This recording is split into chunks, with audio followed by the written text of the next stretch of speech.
मेरी शादी एक बहुत ही खूबसूरत लड़की से हो रही थी। वो मेरे साथ स्टेज पर दुल्हन बनी बैठी थी। अपनी शादी में बहुत ही खुश थी। पर मैंने नोटिस किया कि मेरी बीबी की सबसे छोटी बहन मुझे अजीब नज़रों से देख रही थी।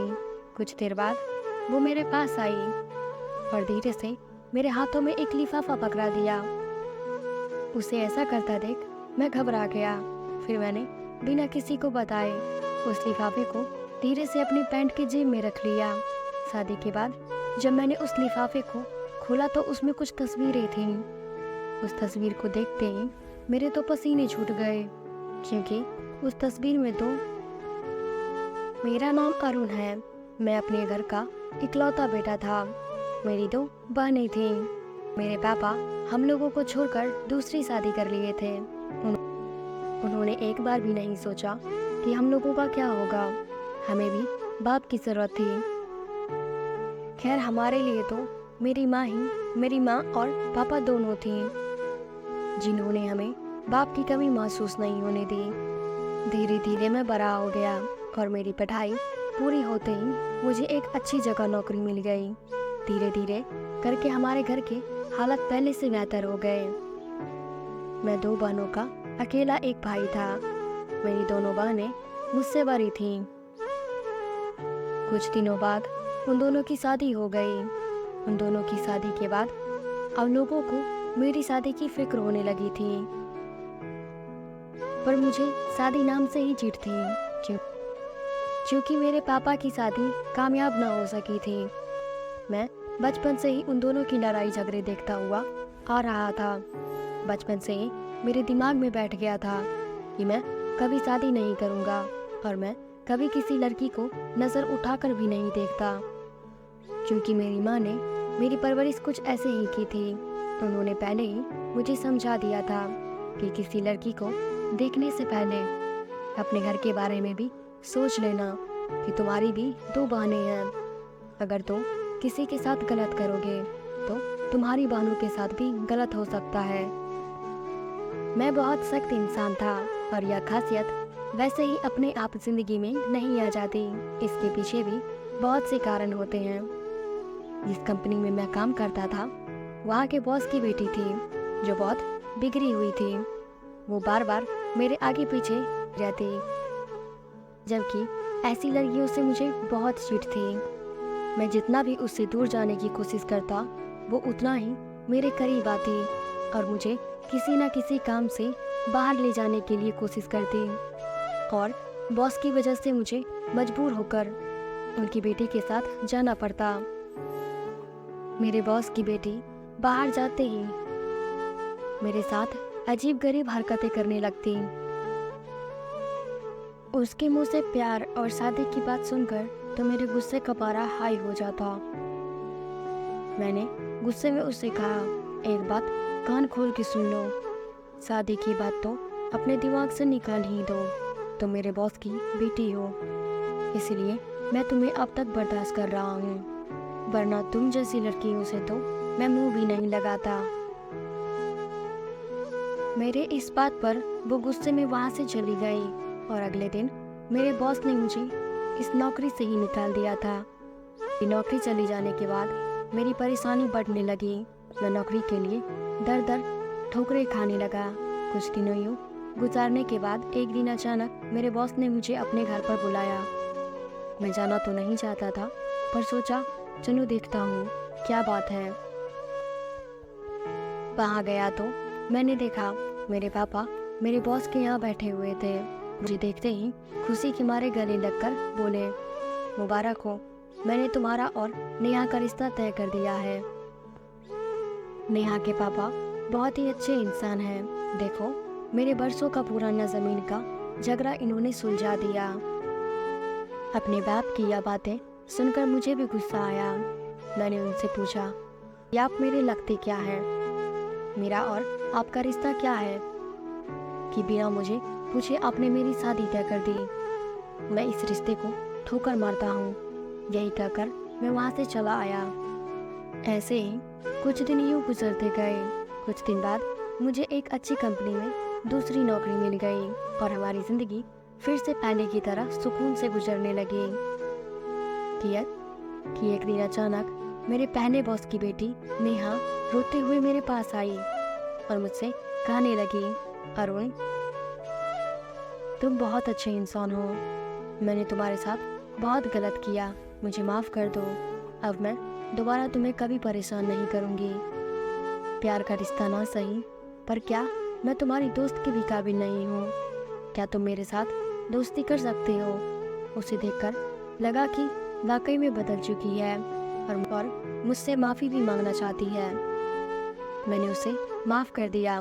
मुझे उसने कहा, अगर दोस्ती की है तो इसे निभाना तो पड़ेगा। अगर तुम्हें सही लगे तो एक दिन तुम मेरे घर ज़रूर आना। अगर तुम मेरे घर आओगे, तुमने मुझे दिल से माफ़ कर दिया है। अगले 1-2 दिनों में मैं उसके घर गया। उसने मुझे बड़े प्यार से चाय नाश्ता करवाया, पर चाय पीते ही मुझे क्या हो गया मुझे नहीं पता। आंखें खुली तो सुबह हो चुकी थी और मेरे सामने पुलिस खड़ी थी और मुझे एक लड़की के साथ जबरदस्ती करने के जुर्म में गिरफ्तार करके ले जा रही थी। ये सब इतना अचानक हुआ कि मुझे कुछ समझ में ही नहीं आया। पुलिस ने मुझे जेल में बंद कर दिया। मैं हैरान परेशान था कि आखिर यह सब मेरे साथ हो क्या रहा है। शाम होते होते एक मेरा दोस्त आया जो मेरा जमानत करवा कर मुझे ले गया। मैं घर पर जाने की बजाय हॉस्पिटल गया और अपनी पूरी बॉडी का चेकअप करवाया। डॉक्टर ने मुझे बताया कि आपको काफ़ी मात्रा में नशे की दवाई दी गई थी। डॉक्टर की बात सुनते ही मुझे समझ में आ गया कि यह सब किया धरा मेरे बॉस की बेटी नेहा का है। उसकी माफ़ी वो सब नाटक था। उसके प्रपोजल पर मैंने उसे ठुकराया और उसने अपनी इंसल्ट के लिए मेरे साथ यह सब किया। मैं सोच भी नहीं सकता हूँ कि वह इतनी गिरी हुई हरकत करेगी। अपने साथ इतना बड़ा धोखा होने के बाद मेरा दिल घबराने लगा। मैं कुछ भी ना करके अपनी नज़रों में मुजरिम बन गया था। मुझे उस गुनाह की सज़ा मिली जो मैंने कभी किया ही नहीं था। मैं किसी तरह अपने घर गया। मैं बहुत शर्मिंदा था कि अगर मेरे घर वालों को यह सब पता चल गया तो मैं तो कहीं मुंह दिखाने के काबिल नहीं बचूंगा। जैसे तैसे करके मैं अपनी ज़िंदगी गुजार रहा था, पर मेरे दिमाग से नेहा की वो गंदी हरकत नहीं जा रही थी कि आखिर उसने मेरे साथ ऐसा क्यों किया। एक दिन मैं ऑफिस में था, तभी अचानक मेरे दोस्त का फ़ोन आया। उसने बताया, तुम्हारे पहले बॉस की बेटी नेहा का एक्सीडेंट हो गया है और एक्सीडेंट में उसकी डेथ हो गई है। उसने तुम्हारे साथ गलत किया तो उसे उसकी सज़ा मिल गई। नेहा को उसके किए की सज़ा तो मिल गई थी, पर मेरे दिमाग में उसके गंदी हरकत की तस्वीर बार बार नज़र आती थी। उसने ऐसा मेरे साथ क्यों किया? मेरे दोस्त ने मुझे बहुत समझाया और मुझे इस सदमे से बाहर निकालने का हौसला बढ़ाया। कुछ दिन बाद मेरे घर वालों ने मेरी शादी ज़बरदस्ती तय कर दी। घर वालों ने कई बार मुझे लड़की देखने के लिए फोर्स किया, पर मैं लड़की देखने ही नहीं गया। पर जिस दिन शादी थी उस दिन लड़की को देखा तो देखता ही रह गया। वह दिखने में बहुत खूबसूरत थी। उसे देखने के बाद अपनी शादी के दिन मैं बहुत खुश था, पर अचानक जब स्टेज पर पहुंची तभी मैंने नोटिस किया कि मेरी पत्नी की सबसे छोटी बहन मुझे अजीब नज़रों से देख रही थी। देखते ही उसने मेरे हाथों में एक लिफाफा पकड़ा दिया। शादी के 2 से 3 दिन बाद मैंने उस लिफाफे को देखा तो मैं घबरा गया, क्योंकि उस लिफाफे में मेरी और नेहा की कुछ पिक्चर्स थे जो मेरे घर वालों के सामने नहीं आनी चाहिए। मैं यही सब सोच रहा था कि तभी मेरी पत्नी की बहन सोनिया का फ़ोन आया। वो मुझसे कहने लगी, जिस दिन आपकी और मेरी दीदी की शादी थी उस तस्वीर के बारे में मुझे उसी दिन पता चल गया था। अगर पहले पता चला होता तो मैं यह शादी होने नहीं देती। इसलिए मैंने धीरे से वह तस्वीर आपको पकड़ा दी कि आप अपने कारनामे देख लीजिए। उसके बाद मैं आपको पूछूंगी कि आपने मेरी बहन के साथ शादी कर उसे धोखा क्यों दिया। मैंने अपनी सफाई देते हुए उससे कहा, मैंने ऐसा कुछ नहीं किया, मुझे फंसाया जा रहा है। उसने कहा, ठीक है, आप वहीं पर रुकें, मैं घर आती हूँ। यह कहकर उसने फ़ोन काट दिया। मैं अपने कमरे में बैठा हुआ था, बहुत परेशान था।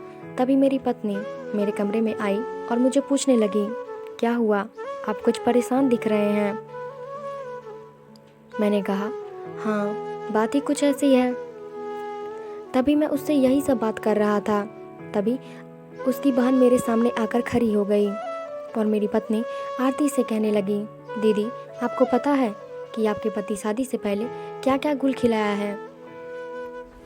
दीदी, इनकी जगह आपके साथ नहीं बल्कि जेल में होनी चाहिए। अपनी बहन के मुंह से ये सब सुनते ही मेरी पत्नी ने अपनी बहन को एक थप्पड़ दिया और कहा, बस करो, अब इसके आगे एक लफ्ज़ भी मत बोलना। शादी से पहले अरुण जी ने क्या किया या इनके साथ क्या हुआ मैं तो नहीं जानती, पर जब से मैं इस घर में आई हूँ मैं जान चुकी हूँ कि अरुण कैसे इंसान हैं। यह कभी भी किसी के साथ गलत नहीं कर सकते। अगर तुम इनके बारे में कुछ जानती भी हो तो इनके साथ धोखा हुआ था, क्योंकि शादी की पहली रात ही इन्होंने मुझे सब कुछ बता दिया था। अगर ये गलत होते तो यह अपने गुनाहों को छुपा सकते थे, पर जब इन्होंने कोई गुनाह नहीं किया तो छुपाना क्या था। अपनी पत्नी के मुंह से ऐसी बात सुनकर मुझे अपनी पत्नी पर फक्र होने लगा, क्योंकि आज अगर यह मेरा साथ नहीं देती तो मैं तो कहीं का ना रहता। इसी को कहते हैं जीवन साथी। अगर एक पर कोई मुसीबत आए तो दूसरा उसके साथ कंधे से कंधा मिलाकर खड़े हो जाएगा। तो दोस्तों, हमारी कहानी ख़त्म हुई, बस यहीं तक थी। आशा है कि आप सबको ये कहानी बहुत अच्छी लगी होगी। आपका इस कहानी के बारे में क्या कहना है हमें कमेंट में ज़रूर बताइएगा, और इस कहानी में ऐसा कौन सा पार्ट था जो आपको सबसे ज़्यादा बेहतर लगा और सबसे ज़्यादा अच्छा लगा, तो ये बातें हमें कमेंट में ज़रूर बताइएगा। अगर आपको ये स्टोरी अच्छा लगा है तो प्लीज़ इस चैनल को सब्सक्राइब ज़रूर कर लें और साथ में बेल आइकन प्रेस कर ऑल सेलेक्ट कर लें, ताकि आप हमारे लेटेस्ट वीडियोस सबसे पहले देख पाएँ। हो सके तो प्लीज़ एक लाइक भी कर दीजिएगा। कहानी सुनने के लिए धन्यवाद।